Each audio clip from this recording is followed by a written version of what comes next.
મકર સંક્રાંતિ ઉત્તરાયણનું પ્રતીક છે.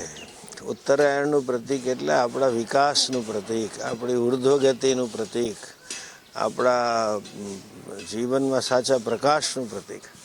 હું માનું છું આજે સાચી ઉત્તરાયણ છે, કારણ કે આવતા અઠવાડિયે આ સમયે તો ભગવાન રામલલ્લા વિરાજમાન થશે અને રામચંદ્રજી સાક્ષાત આપણા પર જેને કહે ને ધર્મનું પ્રતીક છે, આપણને ધર્મ શીખડાવે.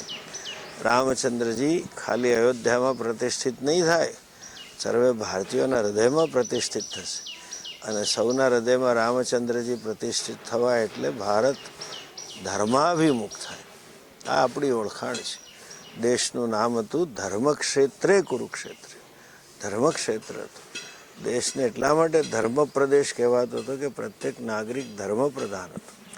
આ ઉત્તરાયણે આવતા અઠવાડિયે રામલલ્લા આવી રહ્યા છે અને દેશ હવે વિશ્વગુરુ તરફ જઈ રહ્યો છે, એટલે આ જ એનું મહત્વ છે. આ વર્ષની ઉત્તરાયણ ખાસ વિશેષ છે. ઉત્તરાયણમાં જેમ મેં કહ્યું તેમ આપણા આત્માના કલ્યાણનો દિવસ છે, આપણી ઉર્ધ્વગતિનો દિવસ છે. જીવાત્માની અધોગતિ મમકાર અને આસક્તિને લીધે જ થાય છે. આસક્તિનો ત્યાગ કરતાં શીખવું એ આપણે આજે ઉજવવું જોઈએ, પણ એના માટે કે ઉજવણીથી થતું નથી. એટલે પ્રતિકાત્મક આપ્યું આપણા પૂર્વજોએ કે ઉત્તરાયણના દિવસે દાન પુણ્ય કરવા જોઈએ, એટલે ત્યાગની ભાવના આવી. જેમાં આપણને સૌથી વધુ આસક્તિ અને સલામતી દેખાય રૂપિયા પૈસામાં, એનું દાન કરવું જોઈએ, ગૌ સેવા કરવી જોઈએ, એનું ફળ. અને આજે શાસ્ત્રમાં લખ્યું છે આજે કોઈ પણ પુણ્ય કાર્ય કરો તેનું ફળ અનેક ગણું મળે છે.